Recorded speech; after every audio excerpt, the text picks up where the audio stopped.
let's talk about when to call an ambulance and when you should drive yourself to the emergency room. If you are having severe chest pain or stroke-like symptoms, or you cannot breathe properly, you should not drive yourself to the emergency room. You should be calling 911.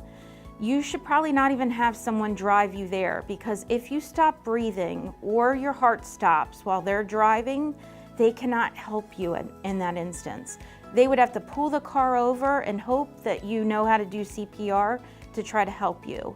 By calling 911, those providers can immediately start giving you either oxygen, an IV, anything that you need. They can also call into us and alert us that they're on their way, and we can have people ready for you when you are coming in. If you are having a heart attack, we can alert our cath lab team immediately, and they can be standing there if they're in the hospital and be ready for you when you arrive.